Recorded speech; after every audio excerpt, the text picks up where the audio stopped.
यहाँ पर बैठे हमारे सभी साथीगण, आप लोगों से बहुत विस्तार में हम पहले बात कर चुके हैं और बहुत डिटेल में अपनी बातें भी रखी थी, इसलिए उन सबको दोहराने के लिए दोहराएंगे नहीं, क्योंकि ऐसे भी आप लोग काफ़ी पूरे दिन के कार्य के बाद थक चुके होंगे और उन्हीं बातों को दोबारा सुनने का मन नहीं होगा, तो उनको हम दोहराएंगे नहीं। लेकिन ये कि आज का ये उद्देश्य ये था कि राहुल जी ने जब हमसे बताया कि हमारे जो लोग हैं, हमारी जो टीम है और आप मतलब जो आप लोगों की टीम है, बोले कि हम सब लोग एक ऐसे ग्रुप हैं जिसमें हम सब लोग डेडिकेटेड हो करके और अब की बार उत्तर प्रदेश में ख़ास तौर से एक ऐसी सरकार बनवाने के लिए अपना योगदान देना चाहते हैं जो कि हर माने में सब जनों के लिए हो, सर्वजन जो हम लोग कहते हैं, सर्वजन के लिए हो, और उसमें जात पात धर्म और इन सब चीज़ों से हट करके ऐसी सरकार अब की बार चाहते हैं जो सबका सोचे और ख़ास तौर से वंचित और दलित और पिछड़े वर्ग और जो अपर कास्ट में गरीब लोग हैं और अक़लियत के लोग हैं, इनके बारे में सोचे। तो ऐसा जब सोचने चलते हैं तो हम लोगों को कंपेयर करना पड़ता है, और आप लोग भी जहाँ मैदान में जाते हैं तो आपसे भी लोग तरह तरह के प्रश्न करते हैं कि आखिर जब ये सब चीज़ें चाहिए तो बीएसपी क्यों?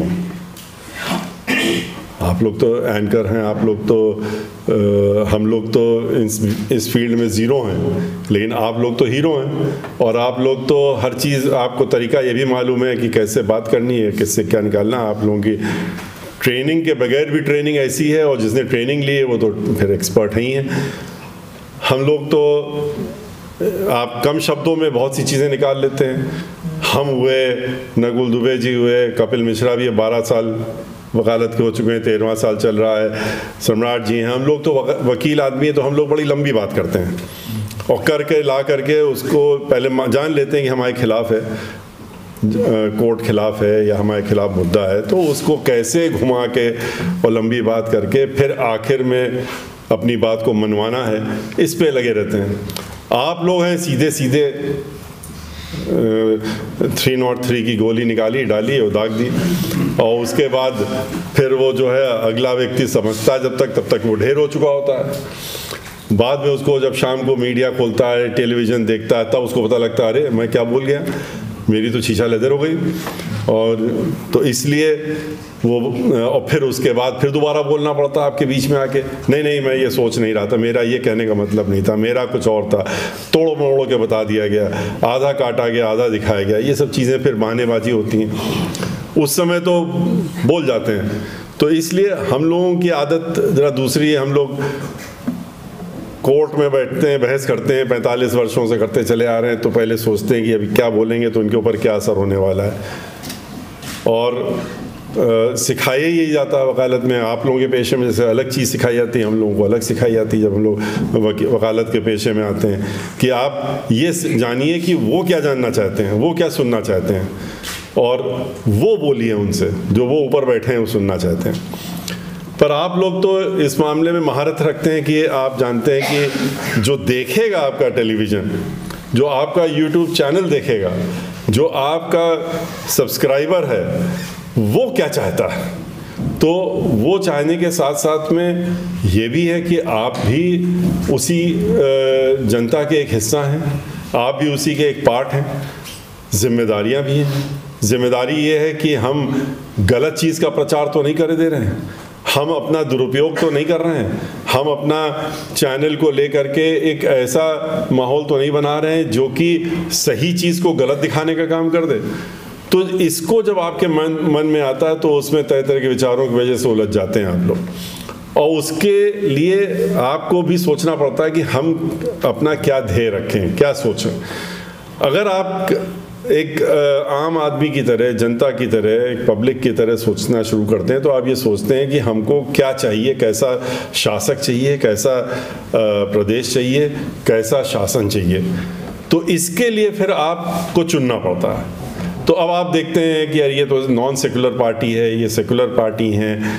अभी जैसे कि हमसे अभी हम लोग बैठे थे, आप लोग आ रहे थे तो हम लोग इंतजार करते, एक दो लोग मिले आके, हम लोग जो हैं बीजेपी को बाहर करना चाहते हैं। बीजेपी बहुत नॉन सेकुलर पार्टी है, सेकुलर पार्टी में करना चाहते हैं। तो हमने कहा सेकुलर पार्टी, और इसके लिए हम लोग जा करके हर कॉन्स्टिट्यूएंसी में जाके बात करें। तो ये तो एक वेग सी चीज़ हो गई। आपको फोकस्ड तो पहले होना पड़ेगा कि कौन है सेकुलर, और सेकुलर में, सेकुलर की अगर बात करते हैं तो कौन है सेकुलर, और सेकुलर में भी हम किसको सेकुलर मानते हैं। सेकुलर वर्ड तो एक ऐसा है जिसका कि डेफिनेशन इतनी लंबी चौड़ी है कि उसमें तो कोर्ट में अगर मुकदमा मिल जाए तो हम 2 दिन बहस कर दें लगातार। लेकिन ये कि सेकुलर का मतलब समझने की ज़रूरत है, और ये जानने की पहले अंदर से देखिए। जब तक आप अंदर से सिर्फ इसलिए कि हम एक ब्राह्मण हैं, मान लीजिए, और हम सोचेंगे हम ब्राह्मण, हम तो ब्राह्मणों की बात करेंगे, हम तो ब्राह्मणों को बढ़ाने का काम करेंगे, हम उठाने का काम करेंगे, ये करेंगे, तो ये हमारा फिर एक संकीर्ण चीज़ हो गई कि हम सोचने लगे खाली हम तो अपने बारों पर सोचेंगे, अपने की बात कर रहे हैं। उसी जगह अगर हम ये सोचें कि हम एक तो यहाँ के सिटीज़न हैं और हमको अपनी, हमारा काम है, पढ़े लिखे सिटीज़न हैं, तो हमारा दायित्व ये बनता है कि हम देखें कि क्या हो रहा है, किसके साथ अत्याचार हो रहा है, किसके साथ अन्याय हो रहा है, कौन लोग कर रहे हैं और कौन लोग पीड़ित हैं, कौन सताए हुए हैं, तो उनके लिए हम क्या कर सकते हैं। तो तब हम दूसरी तरह सोचने लगेंगे, हमारी सोच बदल जाएगी।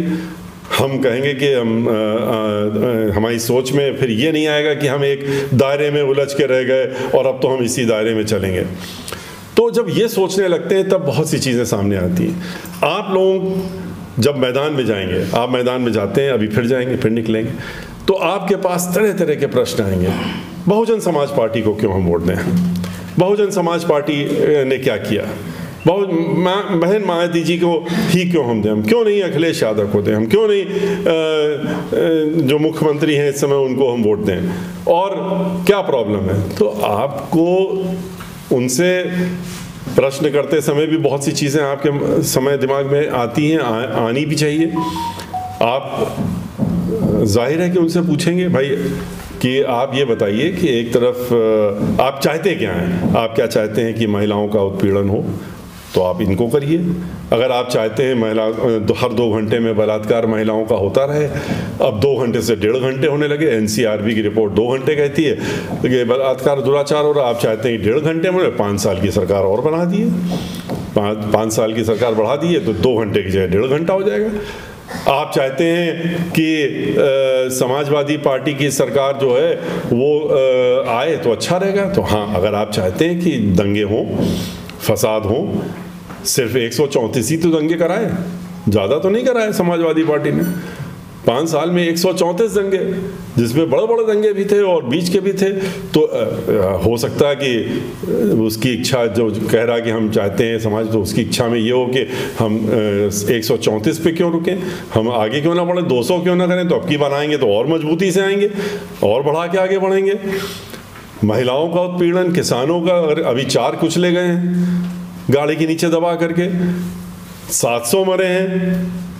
चुनाव हो जाएंगे, ये कानून फिर से वापस आएंगे, वो तो खुद ही इशारा कर चुके हैं, वो तो कह ही चुके हैं, उनके गवर्नर साहब कह चुके हैं, उनके और लोग कह चुके हैं कि ये किसान तो नासमझ है, उसकी समझ में ही नहीं आता है, किसान नासमझ उनके नहीं है। तब उन्होंने माफ़ी भी इसीलिए मांगी, आपने देखा माफ़ी मांगते समय उन्होंने क्या कहा, ये तो नासमझ लोग हैं, इसलिए हम कहाँ उलझ गए जाके, मतलब उनका यही था, नासमझों से उलझ गए। जो 90% है, जो उनको रोज़ अन्न दे रहा है, खाना दे रहा है, जिसके बच्चे प्रोफेसर्स भी हैं, पढ़ाई भी कर रहे हैं, जो कि मैदान में लड़ाई लड़ रहे हैं, इन्हीं के बच्चे लड़ रहे हैं किसानों के वहाँ पर रेजिमेंट्स में, जो बंदूक हाथ में लेकर के बर्फ़ में, जहाँ पर आदमी पैर नहीं रख सकता, सांस नहीं ले सकता, वहाँ पर डटे पड़े, ये उन्हीं लोगों के बच्चे हैं। तो उनको नासमझ कहना बड़ा आसान है, लेकिन ये चीज़ें दोबारा अब की बार और बढ़ करके आने का काम करेंगी। तो इन चीज़ों को, चाहे किसान हो, चाहे महिलाएं हो, चाहे बेरोजगारी हो, अभी तो उन्होंने कहा कि 2 करोड़ रोजगार देंगे, उन्होंने 2 करोड़ ले लिया। सारी जगह हमने पिछली बार आप लोगों से बताया था, सारी चीज़ें प्राइवेटाइज हो गई, बचा कि आपको खुद भी मालूम, आप लोग तो पत्रकार में हो, कोई भी चीज़ बची हो सरकारी यहाँ नौकरी हो तो बता दीजिए आप, हर जगह तो बेच डाला उन्होंने। अब उनको ज़मीन चाहिए तो किसानों को ज़मीन भी लेने का काम कर दिया। तो ये सारे मुद्दे जो हैं लॉ एंड ऑर्डर से लेकर के हर चीज़ को लेकर के, दलितों के ऊपर जो अत्याचार हुए हैं, तो दलितों के ऊपर जितने अत्याचार हुए हैं किसी से छुपा नहीं उत्तर प्रदेश। आज दलितों के ऊपर अत्याचार जो पहले होते थे, साथ के पहले, और जब बहन मायावती जी नहीं थी, उनके शुरू से आने के पहले वो भी लोगों ने देखा है। जो आप लोग तो छोटे रहे होंगे, लेकिन आपके पेरेंट्स बताएंगे आपको कि किस तरह से घरों में बंद कर दिया जाता था, किस तरह से ताले में बंद कर दिया जाता था, अपना खुद का ताला लगा लेते थे लोग। यहीं वेस्टर्न यूपी की बातें हैं। और वोट डालने नहीं निकलते थे, वोट वाले दिन ताला बंद करके घर के अंदर बैठते थे। उसके बाद जब बहन मायावती जी ने शुरुआत की और निकली, तो उन्होंने कहा कि हम निकलते हैं। तो लोगों ने कहा नहीं खतरा है आपको, आप जाएंगे वहाँ पर, वो तो सब उनका होगा खतरा। अगर आप लोग को डर लग रहा है तो आप घरों में बैठ जाइए, आप लोग अपनी जान बचा लीजिए, हम तो निकल रहे हैं। और जब वो निकल गई थी, सबको किस्सा मालूम है, सीधे उसी इलाके में चली गई थी जहाँ पर कि एक भी वोट नहीं पड़ता था, पैदल निकल ली थी।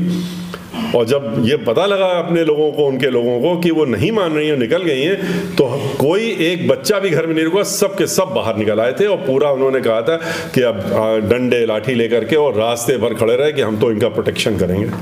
और हो गई, उन्होंने जाके पूरा घूमी, उन्होंने सबको जगाया। सोती कौम जो कहा जाता है, आप लोगों को मालूम है, सोती कौम को जगाने का काम तो किसने किया? किसने किया? उठा करके किसने वोट डालने के लिए आने की हिम्मत दिलाई? और उसके बाद से हिस्ट्री भी देख ली उत्तर प्रदेश की, उनकी दहशत की वजह से और उनकी नाम की वजह से, जो उसके बाद से जो हजार अगर दलितों के ऊपर पूरे प्रदेश में अत्याचार हो रहे थे, घट करके 100 पे आ गए थे। और जब वो मुख्यमंत्री बन गई तो 0 पे आ गए, किसी की हिम्मत ही नहीं फिर उसके बाद। तो एक तरफ वो, एक तरफ दूसरी, किस तरीके से हाथरस में हुआ, किसी से छिपा है। कैसे पेरेंट्स को लड़की को देखने ना दिया जाए, ये कोई इमेजिन कर सकता है 21वीं सदी में कि उसका बलात्कार भी हो गया, उसकी मृत्यु भी हो गई, और उसके बाद पेट्रोल डाल करके उसको जलाया जाएगा खेतों में। ये किसने सोचा कि 21वीं सदी में ये भी देखने को मिलेगा? लेकिन हिम्मत इनकी खुल गई, क्योंकि गद्दी पे कोई और बैठा है। बहन मायावती जी गद्दी पे नहीं है, उनकी ये हिम्मत पड़ गई। नहीं तो मजाल है कि इस तरह की हिम्मत कोई कर लेता। और इतना ही नहीं, बाकी खाली दलितों को नहीं छोड़ा उन्होंने, ब्राह्मणों को भी अब की घेर लिया। तो उन्होंने कहा कि ये भी बहुत हमारे, उनका इशू दूसरा था, तो उन्होंने ब्राह्मणों को 500 से ज़्यादा तो उन्होंने हत्याएं करा दी पूरे यूपी में, 100 से ज़्यादा इनकाउंटर कर दिए। खुशी दुबे 16.5 साल की लड़की, एक दिन पहले शादी होके आ रही है और उसकी मेहंदी तक नहीं हाथ से, उसको उठा के जेल में बंद कर दिया, अभी तक बंद कर रखा।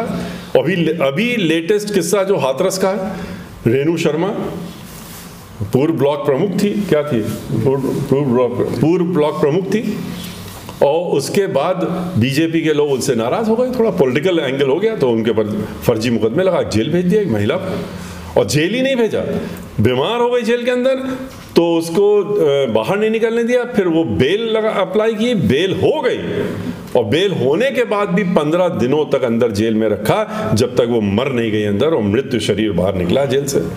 ये हाथरस का ही किस्सा है, जहाँ का पहला इतना दर्दनाक किस्सा होता। तो ये जो एक माहौल पूरे प्रदेश में बना, ये आपके माइंड में रहना चाहिए।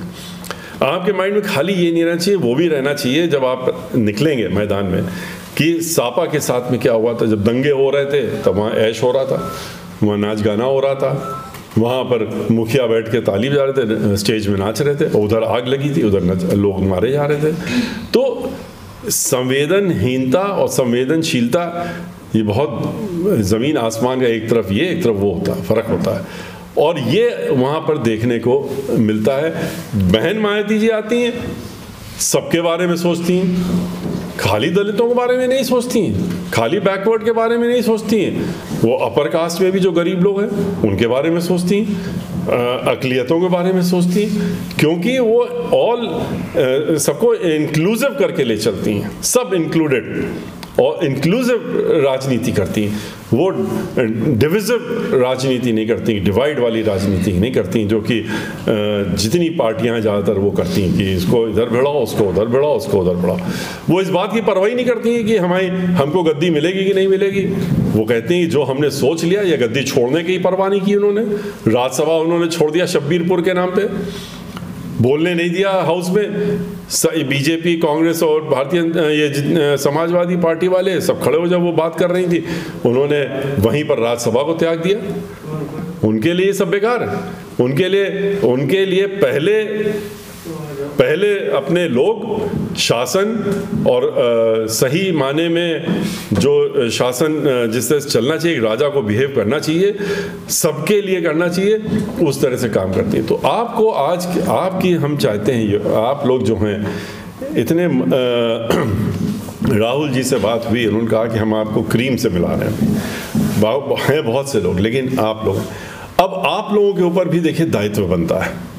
आप लोग जैसा बाद में बातचीत होने के बाद जो इंस्ट्रक्शंस ये देंगे आपको, जैसे करेंगे कि कहाँ पर कैसे करना, तो अब आपको ये डेडिकेटेड होकर के मान लेना पड़ेगा कि जहाँ इतने दिन आपने और चीज़ों को दिए हैं, ये 2 महीने ज़्यादा समय नहीं है। 2 महीने, कहीं 1 महीना, कहीं 15 ही दिन, 15 दिन बाद तो 20 दिन के बाद तो चुनाव की घोषणा हो जाएगी और जनवरी के एंड से चुनाव शुरू हो जाएगा। तो पहले फेज़ के जो 10 जिले होंगे वो जनवरी में निपट जाएंगे, दूसरे फेज़ के पहले हफ्ते फरवरी में निपट जाएंगे। फरवरी एंड होते होते तो खाली एक फेज़ बचता है, मार्च वाला। तो बचा क्या आपके पास? जनवरी, फरवरी और इधर 15 दिन। तो इन 3 महीनों को आपको कैसे यूटिलाइज करना है, कैसे करना है, कैसे अपने जो आपके मन में उद्देश्य है उसको कैसे अचीव करना है, इसमें लगाना पड़ेगा। और इसके लिए आपको खुद की अपनी भी स्ट्रैटेजी बनानी। देखिए, फील्ड में जब उतर जाता है कमांडर, तो वो उस समय वो ऊपर कमांडर इन चीफ से ऑर्डर नहीं ले पाता है। उस समय तो वो अपना खुद का प्लान कर लेता है और दिमाग लगा लेता है। वो देखता है सामने, अगर मान लीजिए एक बॉर्डर पे लोग खड़े हुए हैं और वहाँ पर जाके बॉर्डर पे खड़े हैं, वहाँ जाके दे दिया किसी ने, उनके ऊपर कर दिया, उन्होंने अटैक कर दिया, तो वहाँ पर वो जो खड़ा होता है और अपने हाथ में बंदूक ले, पूछने नहीं आता कि हम इनके ऊपर गोली चलाएं कि ना चलाएं, क्या करें, उसको वहीं डिसीजन लेना पड़ता है। तो आप लोगों को भी अपना गाइडेंस, ये वो सब चीज़ें सपोर्ट मिलता रहेगा, लेकिन आप लोगों को अपना स्वयं के चढ़ करके और खुद प्लानिंग करके और इन चीज़ों को डिसाइड करना पड़ेगा कि कैसे आप हमारी मदद कर सकते हैं, कैसे आप अपनी मदद कर सकते हैं। इसमें दोनों की मदद है। हमारी मदद ये है कि हम लोग अपनी जिस उद्देश्य से निकले हैं उसको अचीव करेंगे। आपकी मतलब ये होगा इसमें अचीव कि आप जिस तरह का प्रदेश चाहते हैं, जिस तरह की सत्ता चाहते हैं उत्तर प्रदेश में, अपने लिए, परिवार के लिए, आम जनों के लिए, वो आप बनाने का काम करेंगे, उसमें आप करेंगे। तो इसलिए हम लोगों को ये भी तय कर लेना चाहिए, आपसे ये बैठ के तय कर लेंगे, हम लोगों ने बात चर्चा करी है कि हम जो कैपेसिटी है और क्षमता है, हम लोग उसको पूरी तरीके से यूज़ करें, फुल यूटिलाइजेशन 100%। अब जैसे कि मान लीजिए कि एक व्यक्ति है, उसकी एक टीम है 4 लोगों, जैसा आपने बताया। अब उन 4 से हम ये एक्सपेक्ट करें कि वो जो हैं इस ज़िले में भी कर लेंगे, उस ज़िले में भी करेंगे, वहाँ भी कर लेंगे, 3 ज़िले कर लेंगे या इम्पॉसिबल है। फिर आपका रिजल्ट अच्छा नहीं आएगा। रिजल्ट बेस्ट कैसे अचीव हो, इस पे कॉन्सेंट्रेट करना है। और वो रिजल्ट में ख़ास तौर से हमारे लिए टारगेट में जो हैं वो 86 सीटें बिल्कुल टारगेट में हैं, और वो 86 सीटें हैं रिजर्व सीटें।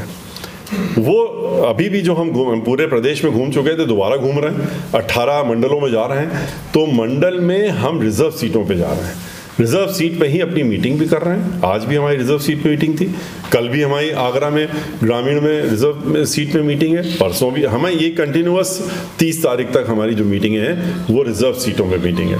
और हम वहाँ जा करके अपना उस मंडल की जितनी रिजर्व सीटें हैं उनको लेकर के उसमें अपनी योजना जो हम लोग बना रहे हैं उसके हिसाब से आगे चल के और उनको जीतने का प्रयत्न कर रहे हैं। और मुझे पूरी उम्मीद है जिस तरीके से लोग जुड़ रहे हैं, जिस तरह से लोग आ रहे हैं, जिस तरह से उत्साहित हो रहे हैं, तो ये कोई मुख्यमंत्री की जो रैली होती है वो भी आप लोगों ने देख ली, इसके आधे भी आदमी वहाँ नहीं होते।